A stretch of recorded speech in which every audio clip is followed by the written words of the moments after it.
Que a graça e a paz do Senhor Jesus esteja no seu coração nesse dia, mais uma aula que nós queremos compartilhar com você a palavra de Deus a respeito de autoridade e submissão. Queria convidar você a invocar o Senhor nessa aula e orar para que o Senhor nos dê espírito de revelação, no pleno conhecimento da sua verdade, e que a palavra de Deus seja de fato transformadora na sua vida nesta aula. Amém? Volte-se para o seu coração agora, tenha uma postura, diante da palavra de Deus. Não esteja aqui para assistir uma aula qualquer, mas sim ser ministrado pela palavra de Deus. Isso vai fazer toda a diferença na sua vida. Então, feche os seus olhos, vamos orar por um instante, invocando a presença do Senhor. Amém? No nome de Jesus. Pai, nós clamamos a Ti. Espírito Santo de Deus, nós Te pedimos que o Senhor venha sobre nós nesta aula, nos dê espírito de revelação, no pleno conhecimento da Tua verdade. Fala conosco, ó Deus, de uma maneira sobrenatural, edifica-nos. Deus, que a Tua palavra seja poderosa para destruir conceitos errados na nossa mente, e até mesmo preconceitos, e estabelecer o Teu querer e a Tua verdade na nossa vida, no nosso coração, na nossa mente, na nossa vontade. É o nosso clamor nesse dia, em o nome de Jesus. Amém. Glória a Deus. Nós estamos falando a respeito de autoridade e submissão, estamos dando alguns exemplos, na palavra de Deus, em que a questão da autoridade foi confrontada e nós estamos vendo as consequências que trouxeram. E na última aula nós começamos a falar sobre a rebelião de Nadab e Abiú, que está aqui em Levítico, capítulo 10, verso 1 e 2. Gostaria de ler mais uma vez esse versículo com você. Acompanhe aí.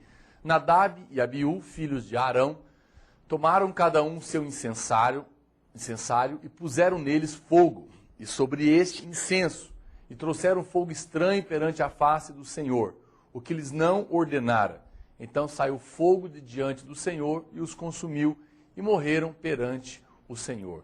Então, nós estamos vendo essa situação que aconteceu ali, e nós precisamos discernir o mover de Deus e a sua direção para a nossa vida.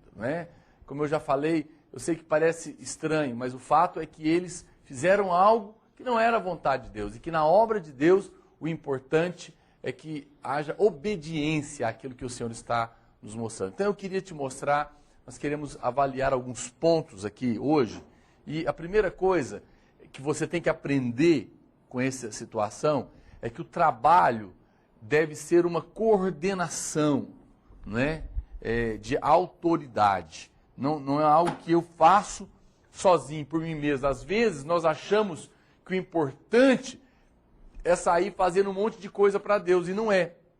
Muitas coisas podem ser obra de Deus, mas a questão é, Deus mandou fazer? Nós precisamos ter um espírito sensível para discernirmos a direção para a qual a unção de Deus está fluindo, para que rumo que Deus está querendo nos conduzir. Se nós não tivermos essa percepção na obra de Deus, o máximo que nós vamos conseguir produzir é fogo estranho. Deus estabeleceu Arão como sumo sacerdote e os seus filhos estavam debaixo da sua liderança aqui nesse contexto que nós lemos. Então Nadab e Abiú não poderiam fazer o que Arão não havia pedido para eles fazerem. Eles deveriam esperar, eles deveriam aguardar até que a direção do líder, que no caso era o seu pai, estivesse sido dada para eles. No entanto, eles decidiram agir por conta própria. Talvez eles falaram, não, precisamos colocar fogo aqui, meu pai não falou nada, ele não chegou, não veio, então vamos fazer por nós mesmos. A intenção era boa, mas não houve a submissão devida. Então alguém pode ler esse versículo dessa passagem que nós lemos e ficar se perguntando como que Deus pode ter matado eles dois assim de uma maneira tão terrível. Afinal, eles estavam tentando servir a Deus, eles queriam agradar o Senhor, tinham uma boa intenção. Muitas pessoas talvez possam ficar chocadas com a atitude que encontraram aqui nesse versículo da parte do Senhor. Ocorre, meu irmão, é que a vida cristã ela não está relacionada a intenções boas ou ruins. Não é uma questão de eu ter boas ou ruins intenções, ou más intenções em relação à obra de Deus, mas sim se Deus coordenou algo ou não. se está sendo feito debaixo daquela organização de Deus, daquela coordenação de Deus. Sabe, existem muitas pessoas que podem trabalhar numa obra, por exemplo, de engenharia, não é? Mas só tem jeito de ter um arquiteto. Ele pode até ter outros arquitetos auxiliares, mas sempre tem um arquiteto que foi colocado ali, que tem, é ele que tem a coordenação da obra. Sabe que na obra de Deus é assim também. Deus estabeleceu alguém e nós precisamos de seguir essa cadeia de autoridade e submissão para servir o Senhor. E foi o problema que aconteceu ali. Então é óbvio que a ordem de Deus abre espaço para a criatividade, mas cada um, a Bíblia fala, diz que deve viver a maneira como está edificando, porque nem sempre a criatividade vai ter espaço, porque em alguns momentos Deus dá a ordem em detalhes como deve ser feito, não é? Quando não é assim, há um espaço dentro dos limites que a palavra de Deus coloca. E os filhos de Arão, eles não entenderam esse princípio da coordenação de Deus. Eles preferiram se deixar levar pela presunção de achar que estavam fazendo algo que ia agradar a Deus. Então, qual que é o problema? O que foi que aconteceu? Arão soube que o que tinha acontecido. Melhor dizendo, Arão era o líder, né, sobre quem se tinha colocado aquela autoridade estabelecida. E ele não havia dado a direção para os seus filhos. Ele não tinha passado essa tarefa para que eles fizessem. No entanto, eles decidiram fazer a si mesmos. Às vezes, a nossa presunção é isso. Ela nos leva a pensar que nós sabemos mais do que Deus. Nos faz querer ir além de uma ordem que Deus deu. Deus falou para eu fazer X, mas eu quero fazer X mais Y. Porque na minha presunção, eu acho que está faltando. Ou eu acho que eu devo fazer isso ou aquilo. Agora, você tem que entender que o avanço da obra de Deus não é algo desordenado. Não é algo que você sai fazendo de qualquer maneira. Nem todos os meios justificam os seus fins. Por isso eu preciso de aprender a ter uma dependência do Espírito Santo. Certas coisas, elas não expressam a vontade de Deus, o tempo de Deus, ou a maneira de Deus. Ainda que tenha uma aparente sabedoria, nós precisamos de entender que há um tempo de Deus, há uma maneira de Deus fazer cada coisa. Nós devemos carregar esse temor no nosso coração. Qual o temor? O temor de lembrar que tudo deve começar em Deus. O grande problema dos filhos de Arão é que eles não começaram em Deus. Eles não aguardaram a direção de Deus através do seu pai e tomaram a decisão de fazer por conta própria. Mas nós devemos ter esse temor. Isso às vezes tem uma necessidade ali, tem um problema ali, tem uma pressão das pessoas ali. Ah, então eu acho que tem que ser feito. Espera lá, Deus mandou fazer ou eu devo aguardar? Cuidado, não fique achando que você sabe a hora. Quem sabe a hora, quem sabe a maneira, o jeito de ser feito é Deus e não nós, para que nós não sejamos pegos ali oferecendo fogo estranho. Segunda coisa, então, que nós precisamos aprender é que o serviço origina-se em Deus, né? Então ele não apenas começa, mas ele também tem a sua origem em Deus.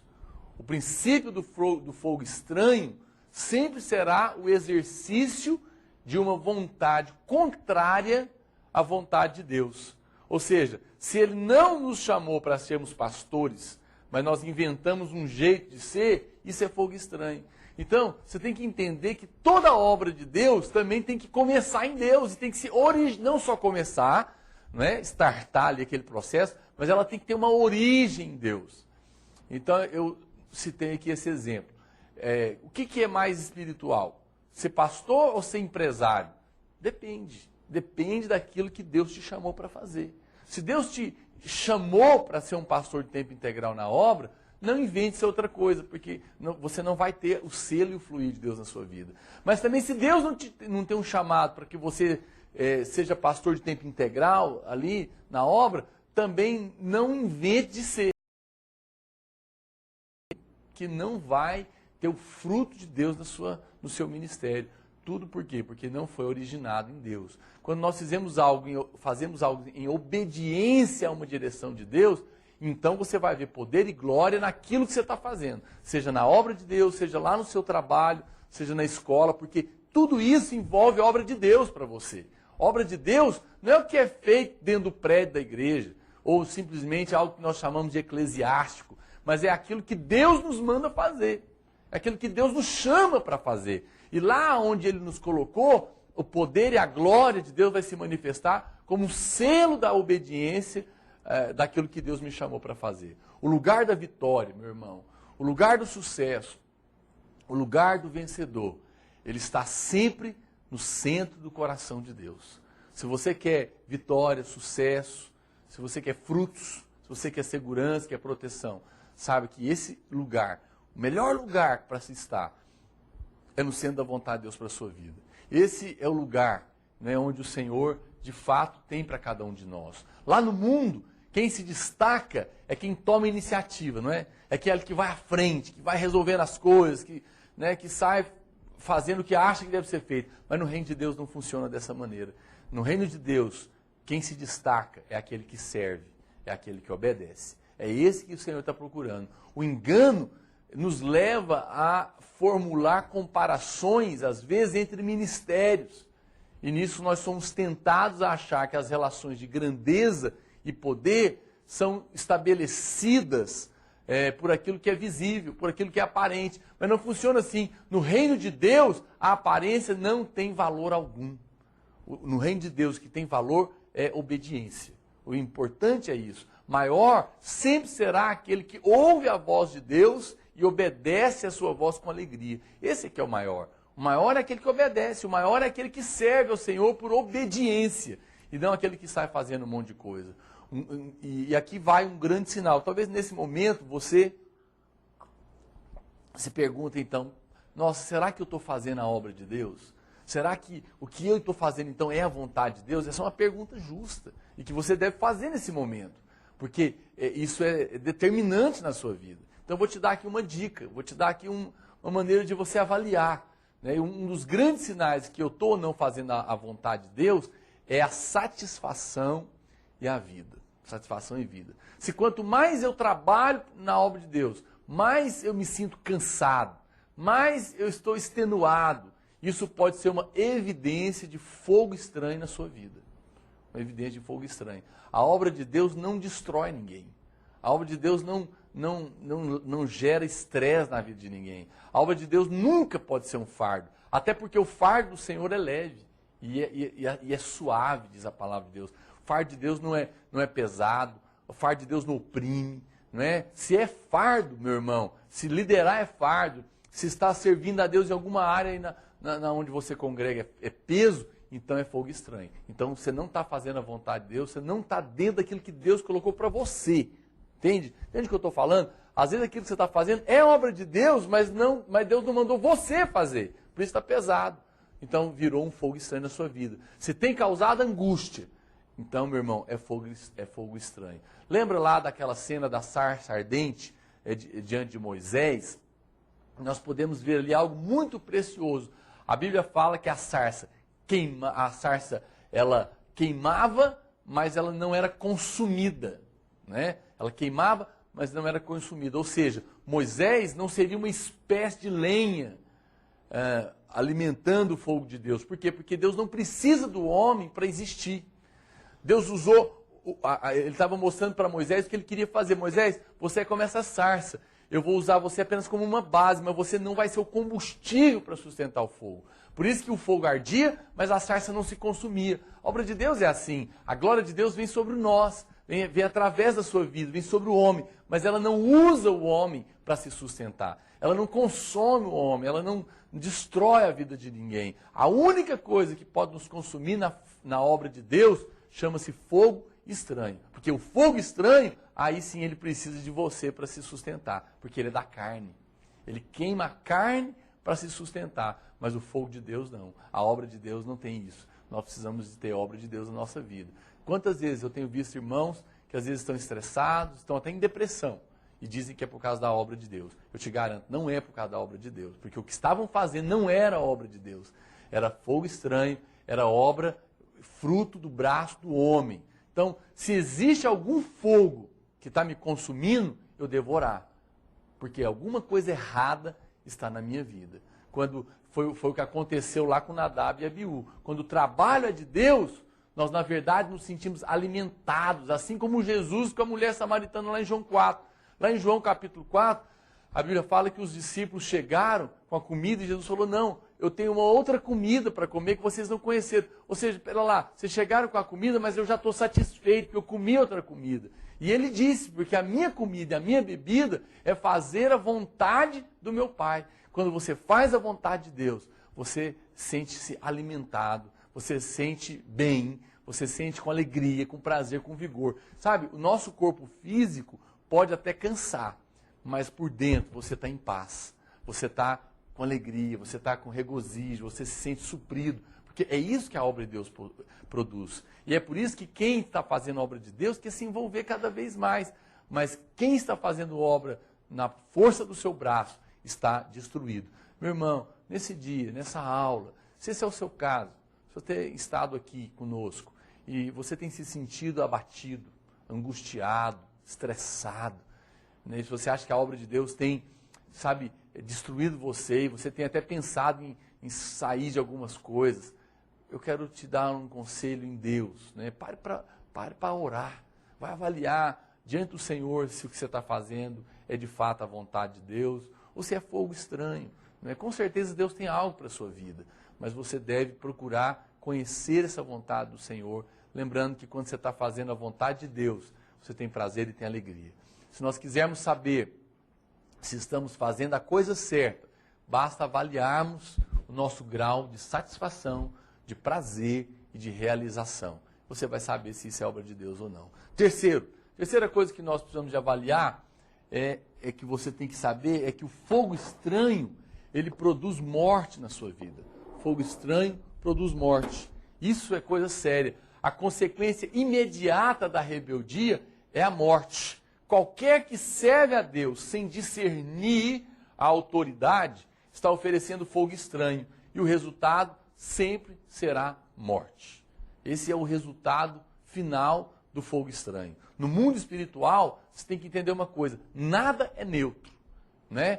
Ou nós estamos mortos ou nós estamos vivos. Ou nós somos quentes ou nós somos frios. Ou eu ajunto ou eu espalho. Se não estou cheio do Espírito Santo, então estou cheio de morte.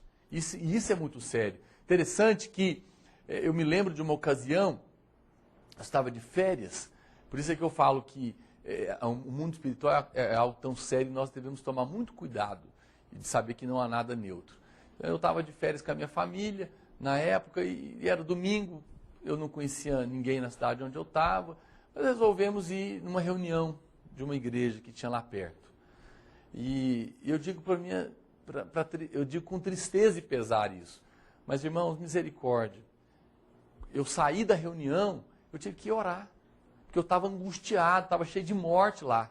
Por quê? Porque alguém não estava fluindo na vontade de Deus ali naquele lugar.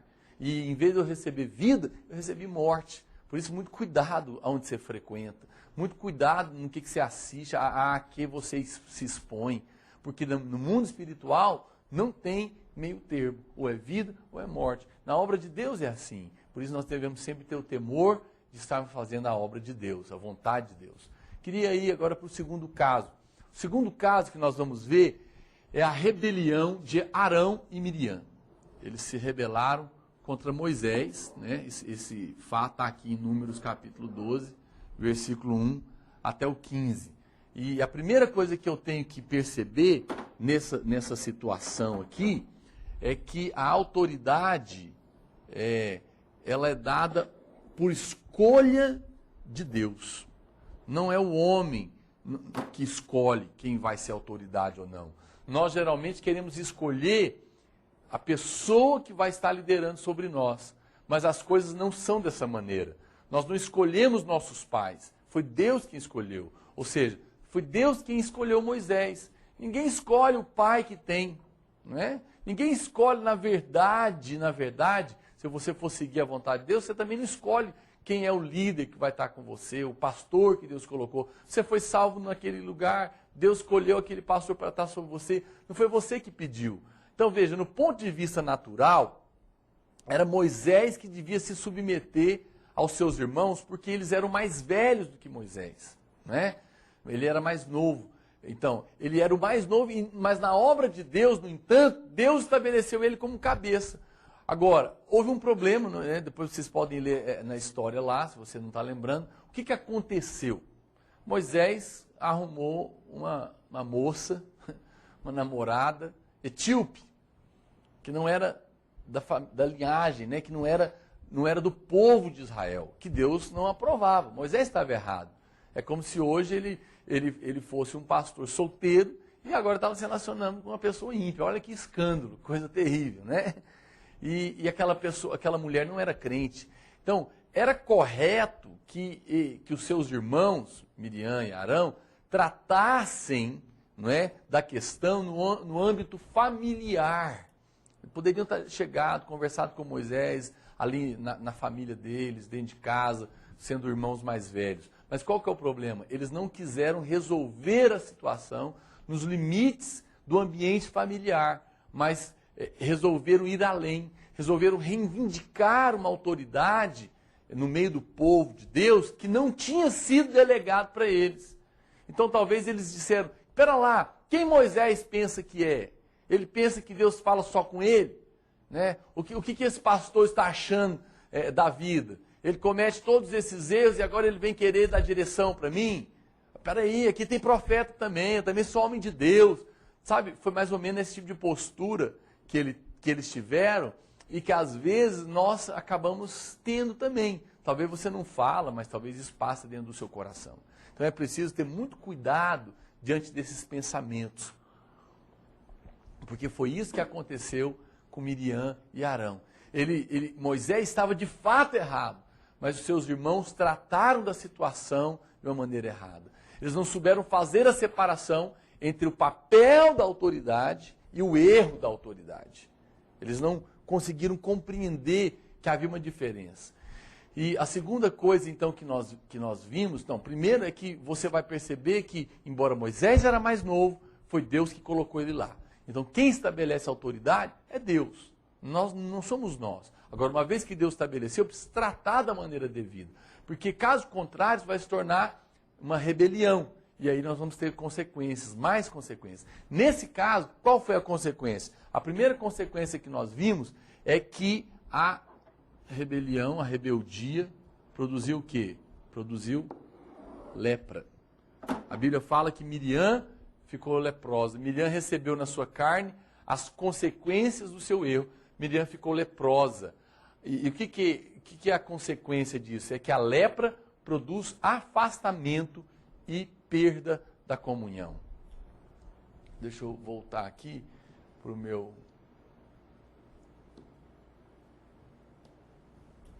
Então, todas as vezes que nos levantamos contra a autoridade, seja de Deus ou de qualquer outra pessoa estabelecida por Ele, a rebelião nasce a lepra na nossa vida. O que significa isso? Significa que o fluir da comunhão estará interrompido, né? Até que o erro seja corrigido e o coração seja ajustado. Por que eu estou falando isso? Porque ao acontecer de Miriam ficar leprosa, a Bíblia fala que Deus mandou remover ela do meio do arraiá. Propõe ela lá para ficar lá um tempo, até que a lepra passe para ela poder voltar para a comunhão. Todas as vezes que existe rebeldia no nosso coração, vai ter lepra e vai ter o afastamento da comunhão. Você já não vai mais conseguir perceber a presença de Deus. Você não vai conseguir ter uma comunhão que flui entre os irmãos. Geralmente, quem anda em rebeldia é uma pessoa isolada, é uma pessoa sem comunhão, é uma pessoa que não tem muitos contatos. Por quê? Porque ela não se submete a ninguém. Ela é uma pessoa desvinculada do corpo. Mas naturalmente também não vai sentir o fluir de Deus na sua vida. Ela não vai sentir o fluir de Deus na sua vida, não vai fluir na comunhão com Deus e, portanto, não vai fluir na comunhão com os irmãos também. Isso é coisa séria, meu irmão. Se você não tem sentido a comunhão com o Espírito Santo, avalia se em algum momento você não se levantou contra a autoridade que Deus colocou na sua vida, que não foi você que escolheu, mas que está lá e por isso a comunhão tem sido cortada. Né? Terceira consequência, terceira coisa que nós podemos ver, a rebeldia para o mover de Deus. Olha só que coisa séria. A rebeldia para o mover de Deus. A palavra de Deus diz que a nuvem parou naquela ocasião e não se moveu enquanto a questão da rebeldia não foi resolvida. A nuvem parou. Enquanto o problema não se resolveu, né, a nuvem não andou. Você se lembra? Lá o povo estava sendo conduzido por Deus, né, na liderança de Moisés no deserto. Então, de dia tinha uma coluna de nuvem, uma nuvem que cobria eles, e de noite uma coluna de fogo.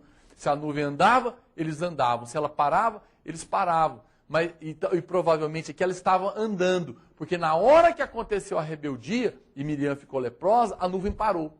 Isso mostra que a rebeldia para o mover de Deus nas nossas vidas, a rebeldia para o mover de Deus na sua casa, para o mover de Deus na sua família, para o mover de Deus nos seus negócios, para o mover de Deus na sua célula. Não tem jeito, se tem rebeldia ali, não importa com quem foi. Foi um novo convertido, foi com um líder de treinamento, foi com um líder de célula. Se houve rebeldia, ou se houve rebeldia ali no discipulado do pastor, com os seus pastores, se não for tratado, o mover de Deus vai parar. Igrejas onde rebeldes têm se levantado, sem que haja o devido confronto e tratamento, são igrejas que pararam no mover de Deus. Não é? Pararam no mover de Deus. Por quê? Porque está acontecendo rebeldia, está acontecendo problema e não está sendo tratado. Eu vou falar uma coisa para você, meu irmão. Isso é amor. Se há rebeldia na vida dos seus filhos, na vida da sua mulher, na vida dos seus empregados, ou na sua vida, ou nos membros da sua célula, e você não trata, e você não resolve, não adianta. Você pode orar, você pode jejuar, você pode fazer o que você quiser. Não vai acontecer nada. Enquanto você não parar para tratar, o mover de Deus vai ficar parado. Então hoje é dia de você se posicionar. Hoje é dia de você avaliar. Peraí, será que não tem fluído na minha vida? Não tem fluído na minha casa a unção de Deus? No meu trabalho, nos meus negócios, na minha célula? Será que não é porque há rebeldia? Ore para avaliar em primeiro lugar a sua vida. Depois ore para Deus trazer à luz, se há pessoas. E muitas vezes você já está vendo, mas você fala, não quero envolver nisso não, porque vai me dar problema. Não, meu irmão, importa agradar a Deus. E ao tratar com a pessoa que está errada, em amor, você está amando essa pessoa também. Você está fazendo aquilo que é melhor para ela e para aquilo que, né, para a obra que Deus está fazendo ali naquela situação. Então veja, aonde há rebeldia, há um estancamento, né, do mover de Deus. Ele não se move mais. Por isso nós precisamos tanto de orar, de jejuar e colocar as nossas questões diante do Senhor. Porque a palavra de Deus diz que não há nada encoberto que não se manifeste na presença de Deus. Olha, deixa eu dizer algo para você, eu não sou detetive, eu não saio vigiando pastor, eu não saio vigiando discipulador nem líder, não fico atrás de nada disso, não vigio minha mulher, meus filhos, ninguém está debaixo da minha responsabilidade. Mas eu coloco a vida deles diante de Deus. Eu oro, porque eu sei que se tiver alguma coisa escondida na vida de qualquer um, Deus vai trazer à tona, porque isso é amor. Né? E eu vou tratar, porque eu não quero que o mover de Deus pare na minha vida e nem na vida daqueles que eu amo que estão andando comigo. Agora, uma vez endurecido o coração, o mover de Deus estará perdido. Não é? Se nós quisermos tê-lo de volta na nossa vida, na nossa liderança, nós precisamos rejeitar o coração endurecido e tratar essa situação. Não é? A rebelião aconteceu e foi isso que trouxe. Não é? Mais um caso de rebelião que aconteceu na Bíblia também foi a rebelião de Datã, Coré e Abirão. Esse também foi uma situação que aconteceu ali. E aqui nós temos dois grupos de pessoas. Veja bem, o grupo de Coré, deixa eu pegar aqui uma outra cor, o grupo de Coré era um grupo dos levitas. Quem que representavam? Eles representavam as pessoas espirituais na igreja, não é? Mas a Bíblia fala que esse grupo se rebelou. E o grupo de Datã e Abirão, eles eram da tribo de Rubens. E eles representavam os líderes da igreja. Então aqui nós temos um outro nível de rebeldia. Nós temos a rebeldia das pessoas tidas como espirituais e dos líderes da igreja. Agora a rebeldia aqui foi uma outra instância. Então, além deles se levantaram, a Bíblia fala, 250 líderes do povo. Todos se levantaram contra Moisés. Agora não era mais só a rebelião, né, de um líder, mas veja o que aconteceu. Então uma coisa séria é a rebelião do povo. Deus vai tratar. Mas uma coisa mais séria ainda é quando o líder, né, ou que está envolvido na liderança, se rebela. Então nós vamos ver as consequências dessa rebelião. A primeira coisa é que nós percebemos, a Bíblia fala que nessa ocasião a terra abriu-se e engoliu a todos eles. Então a primeira coisa que nós percebemos aqui nessa situação é que a rebelião procede do Hades. Quando Datã, Coré e Abirão se levantaram contra a autoridade de Moisés, a Bíblia fala que a terra se abriu e engoliu eles vivos. E não apenas eles, mas também todos que por eles foram seduzidos. Coisa séria que aconteceu ali. Deus havia tolerado a dúvida deles, né, a tentação que eles estavam tendo. Meu Deus, será que é mesmo de Deus? Será que não é? Será que vai acontecer? O que Moisés está fazendo? E tarará. Mas Deus não aceitou a rebelião. No momento em que a rebelião se manifestou, imediatamente Deus tratou com severidade. Né? Às vezes a dúvida pode vir. Às vezes a tentação da rebelião pode bater na sua porta. Mas Deus não aceita a rebelião. A Bíblia fala que Davi, por exemplo, cometeu adultério. E até, na verdade, participou de um assassinato. São pecados terríveis.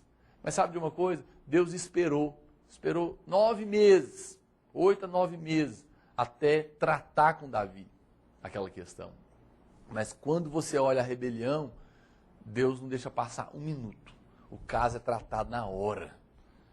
Você vê que não é que um pecado, tudo é pecado, mas há pecados que Deus dá um tempo, Deus tolera para tratar. Dá tempo para a pessoa se arrepender. Mas no caso da rebeldia, da rebelião, não. Aquilo é fulminante, aquilo é na hora, porque toca no princípio de Lúcifer que nós já vimos. Atrai demônio, o mundo espiritual vem. E Deus não aceita isso, porque esse foi o princípio da queda do homem, e esse é e de Satanás também. Então isso é muito sério. Porque mostrando, a terra abriu e engoliu eles vivos, mostrando então que a rebeldia, a rebelião, vem lá do inferno mesmo. E por isso nós temos que rejeitar com tanta veemência da nossa vida. Em segundo lugar, nós vemos nessa situação aqui que a rebelião ela é contagiosa. A rebelião é contagiosa. Como já mencionamos, a Bíblia, no livro de Números, fala da rebelião dos líderes, em Números 16, de 1 até 40. E depois ela fala da rebelião do povo. Então veja lá, que o espírito maligno da rebelião, ele é contagioso. Por isso ele deve ser severamente tratado até ser completamente destruído. Veja, os líderes, eles se rebelaram, mas depois eles levaram com eles o povo. Né? Então uma coisa é a rebelião do povo, a outra coisa é a rebelião do líder. Quando um líder se rebela, e ele aglutina pessoas, ele leva pessoas para aquele caminho, então a coisa se tornou muito séria, porque agora outras pessoas estão indo para o buraco junto com ele, e isso não vai ficar de graça, né, vai ser tratado por Deus. Por isso deve ter temor no nosso coração. Ok, vamos avançar. Capítulo 3. Então nós falamos da submissão, né, nós falamos dessa situação toda de rebelião. Agora eu quero falar mais sobre a autoridade. O que então é a autoridade? As autoridades, elas são estabelecidas por Deus. Está aqui, né? Autoridades são estabelecidas por Deus. Você tem que entender uma coisa, no universo, a fonte de toda a autoridade, toda, é Deus. Deus é a fonte de toda a autoridade. Toda a autoridade humana, ela foi constituída por Deus. Por isso, toda autoridade representa a Deus e deve ser respeitada. Toda autoridade veio do Senhor, né? E ela deve ser respeitada. Eu não estou falando que todo mundo que é autoridade é de Deus. Só estou dizendo que Deus permitiu que elas estivessem ali. São constituídas em vários lugares. Né? Nós vamos encontrar autoridade em muitos lugares. E isso tudo passa por esse princípio de Deus. Vamos ver alguns lugares. Em primeiro lugar, existe uma autoridade no mundo. No mundo existe autoridade. Né? A Bíblia diz, em Êxodo 22, 28, contra Deus não blasfemarás, nem amaldiçoarás o príncipe do teu povo. está falando dos governantes. São autoridades que estão ali. Olha o que diz Romanos 13, 1, 2. Acompanha aí. Todo homem esteja sujeito às autoridades superiores. Porque não há autoridade que não proceda de Deus. E as autoridades que existem foram por ele instituídas. De modo que aquele que se opõe à autoridade resiste à ordenação de Deus. E os que resistem trarão sobre si mesmos condenação. Veja, 1 Pedro 2, 13 e 14. Vamos ler mais esse versículo. Sujeitai-vos a toda instituição humana por causa do Senhor, quer seja ao rei como soberano, quer às autoridades como enviadas por ele, tanto para castigo dos malfeitores, como para louvor dos que praticam o bem. Então preste atenção, uma autoridade só é constituída porque de algum modo houve a permissão de Deus para que ela estivesse ali, por pior que seja aquela autoridade. Na verdade, não estou dizendo que Deus colocou aquele governador corrupto lá.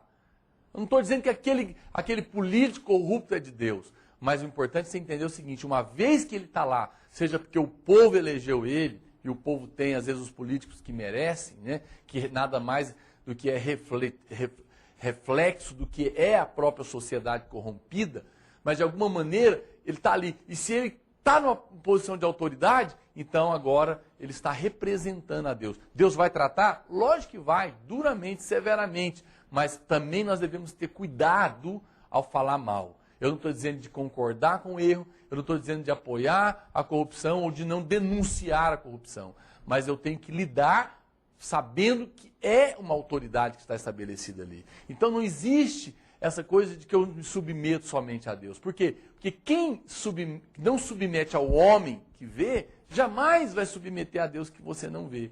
Então quem afirma se submeter somente a Deus, na verdade, ele está demonstrando a insubmissão e a rebeldia que está lá dentro do coração dele.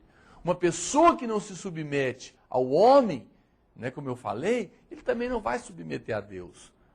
Com certeza não, até porque o padrão de Deus é muito mais elevado. São pessoas que erram e que deverão dar respostas a Deus da autoridade que lhe foi conferida. Essas pessoas, essas autoridades, seja um governador, um deputado, ou qualquer outra autoridade que tem no mundo, elas vão prestar conta diante de Deus. Você pode ter certeza, porque Deus deu a elas. Não cabe a mim, não cabe a você julgá-las, ou até mesmo repreendê-las, mas nós devemos nos honrá-las e submeter a elas, obviamente, dentro dos limites da santidade da palavra de Deus.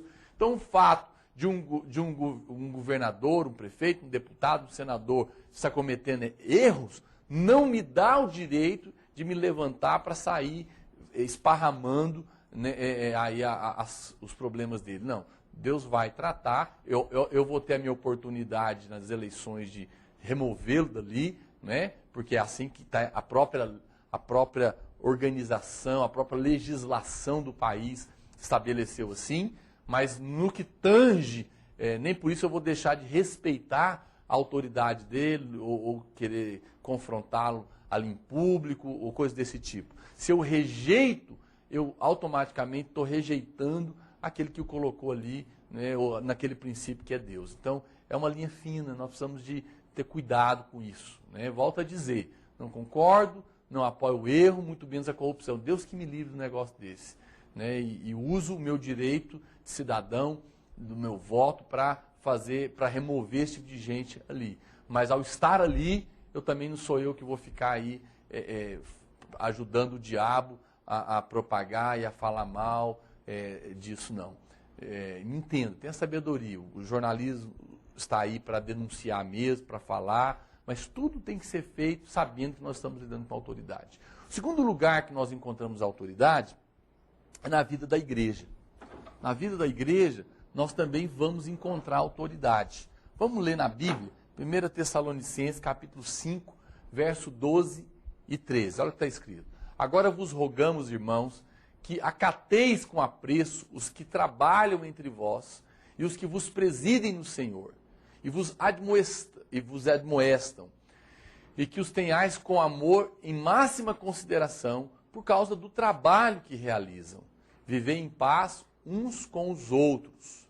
Então veja, a Bíblia está mostrando que há autoridade na vida da igreja e que nós também devemos lidar com eles da maneira devida e com honra, porque eles estão colocados por Deus ali na nossa vida. Eu sei que muitas vezes nós ficamos receosos, não é, com algumas coisas, sobretudo em relação à honra que alguns irmãos devotam à liderança. No entanto, meu irmão, você não deveria ficar incomodado, porque a palavra de Deus nos ensina que nós devemos acatar com apreço aqueles que nos presidem. A honra, no entanto, nunca deve ser transformada no clericalismo. Mas o medo do clericalismo, ou seja, de ter uma classe superior dentro da vida da igreja sobre outra, também não deveria roubar de mim a postura de honrar e respeitar aqueles que Deus colocou sobre mim. Então, diante do Senhor, eu sou igual ao pastor Aloysio, e sou igual a você, não há diferença, somos todos iguais. Mas Deus quis, não foi eu que escolhi, não foi você que escolheu, Deus ordenou que o seu pastor estivesse liderando vocês. Então, nesse aspecto é que você deve respeitar, que você deve honrar. Não achando que ele é super alguma coisa, melhor que você em alguma coisa, não. Mas sim tendo um respeito, não é? Lidando com ele como autoridade que foi estabelecida por Deus ali. E é isso que nós precisamos de entender. Também, lá em 1 Timóteo, capítulo 5, verso 17, olha o que a Bíblia diz. Devem ser considerados merecedores de dobrados honorários os presbíteros que presidem bem, com especialidade os que se afadigam na palavra e no ensino. Também, 1 Pedro 5,5. Rogo igualmente aos jovens, sede submissos aos que são mais velhos, outros sim, no trato de uns com os outros, cingivos todos de humildade, porque Deus resiste ao soberbo, contudo, aos humildes concede a sua graça. Então preste atenção, a honra não é devida apenas à liderança, mas a Bíblia também nos ensina que dentro da vida da igreja, nós devemos honrar os mais velhos, aqueles que estão na fé há mais tempo que nós. Deve haver esse respeito santo, né, dentro da vida da igreja. Então a Bíblia está dizendo, eu devo tratar com respeito os meus líderes, o meu pastor, mas também os irmãos que estão mais velhos na fé do que eu, às vezes até mesmo que ele seja mais novo do que eu de idade, mas ele já está na obra há mais tempo do que eu, ele está na vida da igreja há mais tempo do que eu, e eu devo respeitá-lo. Mas também as pessoas mais velhas de idade também devem ser respeitadas. Isso honra a Deus, até porque elas têm mais tempo de vida do que nós, né? Veja que aqui o Senhor está mostrando como que você deve lidar em cada uma dessas situações. São pessoas que precisam ser tratadas com o devido respeito. E isso não diminui o outro. Pelo contrário, isso apenas honra a Deus. Olha o que diz 1 Coríntios, capítulo 16, verso 15 e 16. E agora, irmãos, eu vos peço o seguinte: sabeis que a casa de Estéfanas são as primícias da Acaia, e que se consagraram ao serviço dos santos, que também vos sujeiteis a esses tais, como também a todo aquele que é cooperador e obreiro. Então veja, a primazia, como nós aprendemos nas passagens da carta de Pedro, depende da idade física. Contudo, na passagem de Coríntios que nós lemos, parece indicar que a idade espiritual é mais importante. Então, para nós, a idade espiritual, ela prevalece sobre a idade natural. É óbvio que se eu tenho duas pessoas que têm idade espiritual, têm maturidade espiritual, né, envolvida ali no trabalho, na hora de eu estabelecer quem vai liderar quem, então a idade física, ela vai ser talvez um fator de desempate, digamos assim, se eu posso assim dizer. Mas, independente disso, o mais importante que vai prevalecer é a idade na fé. Ou seja, então você vai de repente encontrar alguém que é mais novo do que você, de idade, mas ele tem mais tempo na fé do que você, que pode estar te liderando. Por quê? Porque ele caminha com o Senhor há mais tempo. Ele tem mais em Deus para te dar e você deve se submeter. Por quê? Porque foi colocado ali pelo Senhor. Porque na obra de Deus não adianta apenas ter uma idade natural, precisa ter também uma idade espiritual. E isso é importante e você deve estar submisso a isso. Então, é isso que nós precisamos de entender, né? Então, terceiro lugar que nós encontramos agora, autoridade. Então, nós já vimos a autoridade no mundo, já vemos a autoridade na igreja e também agora vemos a autoridade que está estabelecida na família. Vamos ler alguns versículos aqui. Efésios capítulo 5, verso 22 a 24. As mulheres sejam submissas ao seu próprio marido, como ao Senhor, porque o marido é o cabeça da mulher, como também Cristo é o cabeça da igreja, sendo este mesmo o salvador do corpo. Como, porém, a igreja está sujeita a Cristo, assim também as mulheres sejam em tudo submissas aos seus maridos. Efésios capítulo 6, verso 1 a 3. Filhos, obedecei a vossos pais no Senhor, pois isso é justo. Honra teu pai e a tua mãe, que é o primeiro mandamento com promessa, para que te vá bem e sejas de longa vida sobre a terra. E ainda 1 Coríntios 11, 3. Quero, entretanto, que saibais ser Cristo o cabeça de todo o homem, e o homem o cabeça da mulher, e Deus o cabeça de Cristo. Portanto, sobretudo quando levamos em conta as passagens aqui que nós lemos de Colossenses, fica claro uma coisa, que dentro da família, qual que é a ordem? Depois nós lemos esses 3 versículos. Então você vê claramente que existe uma ordem na família. Ao ler a Bíblia, você vai perceber isso. Qual que é a ordem que Deus estabeleceu? Espera lá, Deus está falando que alguém aqui é melhor do que o outro? Não, presta atenção. Deus não está diminuindo um e levantando o outro. Deus apenas está organizando. Poderia ser ao contrário, poderia ser de outra maneira, porque em Cristo nós somos iguais, mas em cada lugar, é isso que eu quero que você entenda, em cada lugar, lança fora a mente mundana, machista, feminista, humanista, não é? E todos os istas. Entenda que Deus organizou e nós devemos acatar, nós devemos submeter, não achando que nós somos melhor ou pior. Então, olhando os versículos, o que nós vemos? Primeiro está o marido, né? Depois está a esposa, depois os filhos e depois as pessoas que trabalham lá na sua casa. E dentro dos filhos, eu poderia dizer ainda que o filho mais velho tem primazia sobre o filho mais novo. Essa é a ordem que Deus estabeleceu na família. É uma cadeia de submissão que Deus colocou. E se você honra isso, o Senhor vai te honrar também, né? Nessa hora, nós entramos pelo princípio da bênção. Então, se você quer ser abençoado, se você quer ter o selo de Deus, você deve conhecer o princípio de Deus em cada área, né? Então, veja lá, diante de tudo que nós já expomos até aqui, nós precisamos então agora saber quais são os limites estabelecidos de obediência e autoridade, né? Então nós vimos que há autoridade colocada por Deus no mundo, há autoridade por Deus, né? Então lá no seu trabalho, na sua escola, na rua, o policial, os deputados, governadores estão lá, todo mundo. E eu preciso de me relacionar devidamente com eles, ok? Há uma autoridade na vida da igreja, os pastores, os líderes, discipuladores, foi colocado ali, preciso me relacionar com eles. Há autoridade na família, o pai, a mãe, os irmãos, as pessoas que trabalham. Preciso de entender isso. Quando eu me submeto, quando eu honro, quando eu trato com devido temor e respeito, sabendo que eu estou lidando com Deus, que os colocou ali, eu entro num canal de bênção. Ok, mas agora, nós vamos ver na próxima aula, é o quê?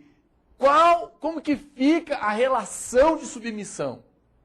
Espera aí, pastor, eu preciso me submeter a essas autoridades indiscriminadamente, de uma maneira completa e absoluta, né? Existem limites, e é isso que eu quero te mostrar na próxima aula. Existem limites de obediência às autoridades, não é? A submissão é, antes de tudo, uma questão de coração, mas a obediência é uma questão de conduta. Na próxima aula, nós vamos estudar sobre os limites da autoridade e da submissão e como que nós devemos lidar com cada uma delas. Mas que nesse dia você possa avaliar como tem sido a sua vida em relação aos níveis de autoridade no mundo, na vida da igreja, na sua casa. Como que você tem lidado? Será que você tem feito a obra de Deus independente? Será que tem tido fogo estranho na sua vida? Isso é outro fato que nós estudamos primeiro. Mas em segundo lugar, avalia se não tem tido rebeldia, rebelião, arrepende do Senhor, entra pelos caminhos da submissão e com certeza a bênção de Deus estará sobre a sua vida. Deus te abençoe em nome de Jesus.